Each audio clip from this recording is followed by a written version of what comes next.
तृतीय श्रेणीर झील को बलात्कार और बीभत्स हत्या गण दुष्कर्म पर हत्या करी केनाल को फिंगी देले दुर्बृत्त। षष्ठ और सप्तम श्रेणीर छात्र करिछंती गण दुष्कर्म पर हत्या। सेही स्कूल रो पढ़ुथिबा षष्ठ और सप्तम श्रेणीर छात्र घटाइछंती।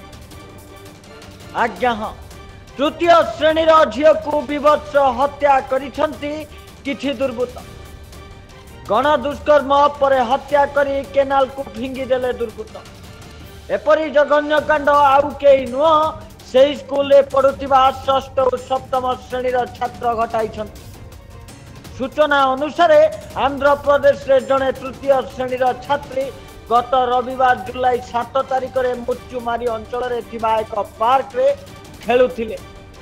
दीर्घ समय पर्यंत घर को न फेरिबारु परिवार लोक विभिन्न स्थान रे खोजाखोजी मध्य करिथिले, किंतु कौन हेबो खोजाखोजी कला परे मध्य किछि संधान मिली नथिला। एने तांको बापा थाना रे निखोज अभियोग मध्य करिथिले। खबर पाई पुलिस विभिन्न स्थान रे खोजाखोजी करबा सह पड़ोसी एवं स्कूल पिना मानक पचरा उचरा करथिले। तदंत समय रे छात्री जनक पढ़ुथिबा स्कूल रो किछि छात्र तांको दुष्कर्म परे मारी फिंगी देथिबा स्वीकार करिछन्ति। सेमाने कहिछन्ति जे छात्री को एक पार्क रे खेलुथिबार देखि तांको पाखकु जाइथिले एवं तांको सह खेलिथिले। एहा परे मुचुमारी डैम निकट रे थिबा एक निछाटिया स्थान को नै सेठारे गण दुष्कर्म करिथिले। ए नै से परिवार लोकन को कहि देबा भय रे तांको हत्या करी डैम रे फिंगी देथिबा कहिछन्ति। पुलिस कहवा अनुसार अभियुक्त छात्र माने नाबालिका पढ़ुथिबा स्कूल छात्र।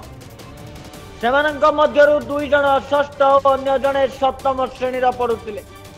वर्तमान सुधा छात्री मृतदेह संधान मिली नथिबारु हत्या की दुष्कर्म मामला रुजु करा जाय नाही। छात्र मानंकु थाना रे अटक रखा जायतिबा सहित पुलिस तार तदंत आरंभ करिछि। Bureau report news alert 24x7।